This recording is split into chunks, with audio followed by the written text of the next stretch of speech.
உன் பாதை எப்படி இருக்கும் என்று தெரியாமல் இருக்கலாம். ஆனால் உனக்கு முன்பாக போகின்றவர் யார் என்பது தெரிந்தால் பயப்பட வேண்டியதில்லை. உபாகமம் 31:8 சொல்லக்கூடிய அழகான வார்த்தைங்க. இன்று இந்த வாக்கு தத்தத்தை விசுவாசத்தோடு பிடித்துக்கொள். ஆண்டவர் உனக்கு முன்பாக போவார். அவர் உன்னோடு கூட இருப்பார்.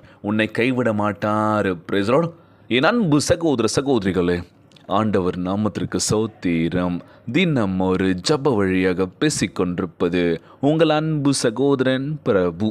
எப்படிங்க இருக்கீங்க? இன்றைய நாள் எப்படிங்க போச்சு? உங்களுக்கு மகிழ்ச்சியாக இருந்தீங்களோ? எப்போவுமே சந்தோஷமாக இருங்க. ஆண்டவர் உனக்கு ஒரு வீட்டை கட்டுவார் என்பதை உனக்கு அறிவிக்கின்றேன். 1 நாளாகமம் 17:20 சொல்லக்கூடிய அழகான வார்த்தைங்க. இன்றைக்கி எத்தனை பேர் சொந்த வீடு கட்டி சந்தோஷமாக வாழணும்னு நினைக்கிறோம்ல? அது கனவாகவே போயிடுமா, நிச்சயமாக்காதான்னு சொல்லி எத்தனை பேரோட ஏக்கங்கள் இருக்குல்ல? இன்றைக்கி வாடகை வீட்டில் இருக்கோம். வாடகை வீட்டில் இருக்கவங்க தான் தெரியும் அந்த கஷ்டம் என்ன அப்படின்ட்டுல. ரொம்பவே சிரமம் தான். நமக்குன்னு சொந்த வீடு இருந்துட்டால் எவ்வளோ சந்தோஷமாக இருக்குல்ல? ஒவ்வொரு நாள் செபத்தில் வைக்கணும் பிரதர். எங்களுக்கு ஒரு சொந்த வீடு சின்னதாக இருந்தாலும் போதும், அதில் மன நிம்மதியோடு சந்தோஷமாக வாழுவோம். ஆனால் இன்றைக்கி இந்த மாதிரியான ஒரு வாழ்க்கை வாழ்ந்துட்டுருக்கோம். இதுவும் நீங்கள் கொடுத்த ஒரு வாழ்க்கை தான். ஆனால் நிச்சயமாக நம்ம ஆண்டவராகிய இயேசு கிறிஸ்து இந்த சொந்த வீடு கனவை நிஜமாக்க போகின்றார். உங்களை பலப்படுத்துகின்ற கிறிஸ்துவினாலே எல்லாவற்றையும் செய்ய பலனுண்டு. கலங்காதீங்க. இயேசுவே உங்கள் இரட்சகர், உங்கள் பரம தகப்பன், உங்கள் மீட்பர். தம் விலையேறப்பெற்ற ரத்தத்தால் உங்களை கழுவி சுத்திகரிக்கின்றார். நம் பாவங்களுக்காக அவர் எவ்வளோ துன்பத் துயரங்கள் அனுபவித்தார்லாம்.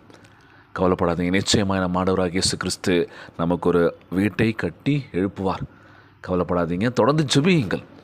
எந்த ஒரு விஷயம் இருந்தாலும் சரி பார்த்துக்கலாம். எதுவும் கடந்து போகலாம் வாழ்க்கையில். ஆண்டவருடைய அன்பு மிக பெரிது அப்படின்னு சொல்லுவாங்களாம். இன்றைக்கி நம்மளை சுற்றி இருக்கிற ஒவ்வொரு விஷயத்தையும் பார்க்கும்போது பதற்றமாகவே இருக்குல்ல. இன்றைக்கி சொல்லக்கூடிய விஷயம் என்னென்னா, உங்களை புண்படுத்தியவர்களையும் நேசிக்கும்படி உங்களை மாற்றிக்கொள்ளுங்களா. என்னை காயப்படுத்துகிறேன், அசிங்கப்படுத்துகிறேன், சும்மா விட மாட்டல, பழிக்கு பழி வாங்குறோம் அப்படின்னு சொல்லுவாங்களாம். இன்றைக்கி அவங்க என்ன வேணால் பண்ணிட்டோம், நம்ம சுற்றி உள்ள ஒவ்வொரு மக்களும் நமக்கு எதிராக இருப்பாங்க.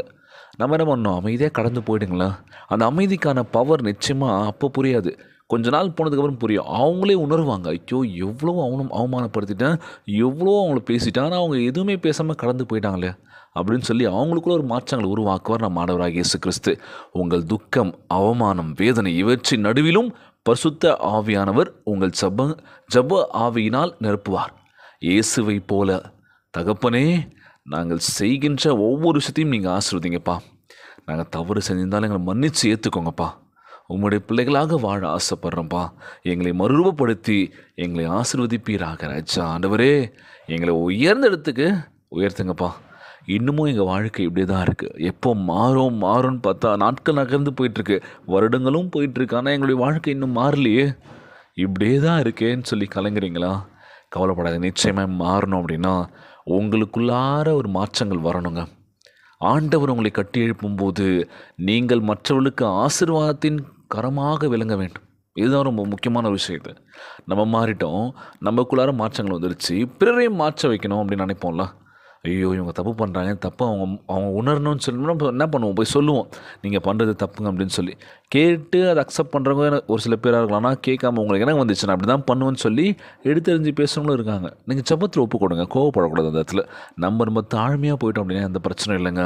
உங்கள் குடும்பத்திலும் சரி, வேலையிலும் சரி, நீங்கள் செய்கிற ஒவ்வொரு விஷயத்திலும் சரி, ஆண்டவராக இயேசு கிறிஸ்து உங்களை நிச்சயமாய் ஆசீர்வதிக்க போகின்றார். பொருளாதாரத்தில் உயர்த்த போகின்றார். அவர் உங்களை சுகப்படுத்த போகின்றார். கலங்காதீங்க. நீங்கள் செல்லும் இடமெல்லாம் ஆசீர்வாதம் விளங்கும்படி செய்வார். Praise the Lord. தினந்தோறும் ஜெபியுங்கள். ஆண்டவரே, எங்களை பார்த்துக்கோங்கப்பா. ஒவ்வொரு நாள் கனவுகளோடு வாழ்க்கை ஓடிட்டுருக்கு. அந்த கனவுகள் நிச்சயமாக கூடாதான்னு சொல்லி ஆசையாக இருக்கு. ஆண்டவரே, தைரியமாக இருங்க. எதற்காகவும் கலங்காதீங்க. ஒருபோதும் சோர்ந்து போகாதீங்க. Praise the Lord. தினந்தோறும் ஜெபியுங்கள். உங்கள் துக்கம் சந்தோஷமாய் மாறக்கூடிய நேரம் வந்து விட்டது.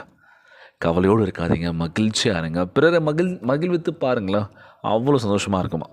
எளிய மக்களுக்கு உதவி செய்யுங்க, இல்லாதவர்களுக்கு கொடுத்து பழகுங்க. முதலாவது நோயாளிகளை போய் சந்தித்து அவங்களுக்கு மன ஆறுதலோடு நீங்கள் பேசுகிற வார்த்தை இருக்குல்ல, அவ்வளோ ஒரு எனர்ஜெட்டிக்காக இருக்குமா. அந்த நோயெல்லாம் சுகம் பெறும் அப்படின்னு சொல்லுவாங்களாம். இன்றைக்கி காசு பணம் தான் கொடுக்கணும், இதுதான் கொடுக்கணும் அவசியமே இல்லை. 4 வார்த்தை அன்பாக பேசுகிறதுக்கு யாருமே இல்லைன்னு சொல்லி இன்றைக்கி எத்தனை பேர் தனித்து விடப்பட்டிருக்காங்களே.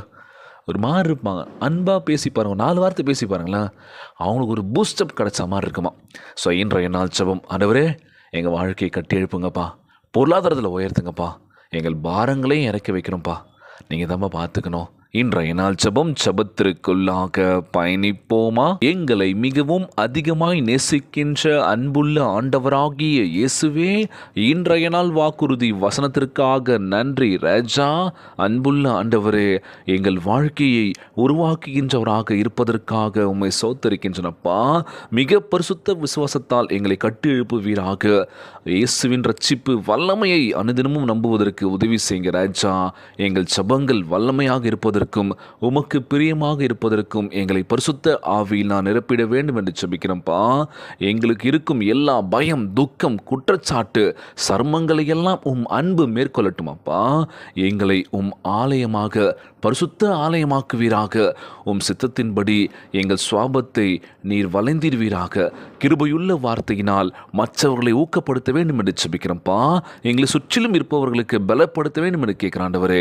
நாங்கள் செல்லும் இடமெல்லாம் ஆசீர்வாதமாக விளங்கவும் எங்களுக்கு உதவி செய்யுங்க ராஜா. எங்கள் குடும்பத்தை, எங்கள் வேலையை, எங்கள் ஊழியத்தை, எங்கள் உடல்நலத்தை, எங்கள் வாழ்க்கையை மகிமைக்கென்று உறுதிப்படுத்துவீராக. முடியும் வரைக்கும் உண்மை உள்ளவனாக எங்களை காத்துக்கொள்ள வேண்டும் என்று ஜெபிக்கிறோம்ப்பா. எங்கள் வாழ்க்கையில் நன்மை வெளிப்பட வேண்டும் என்று ஜெபிக்கிறாண்டவரே. இந்த ஜெபத்தை கேட்டுக்கொண்டிருக்கின்ற என் அன்பு சகோதர சகோதரிகள், என் அன்பான உறவுகள் எல்லோரையும் பத்திரமா பார்த்துக்கோங்க ஆண்டவரே. யாருக்கு எந்த கஷ்டங்கள் துன்பங்களை கொடுத்துறாதீங்க ராஜா. எங்களுக்கு இருக்கும் எல்லா பயம், துக்கம், குற்றச்சாட்டு, சர்மங்களை எல்லாம் அன்பின் கரங்களுக்குள்ள ஒப்படைக்கின்ற ஆண்டவரே.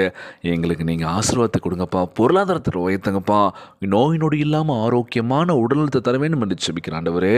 இந்த ஜெபத்தை கேட்டுருக்க என் அன்பான உறவுகள், அவங்க ஜெப விண்ணப்பங்களை கேட்டு நீங்கள் ஆசீர்வதிக்க போவதற்காக நன்றியப்பா.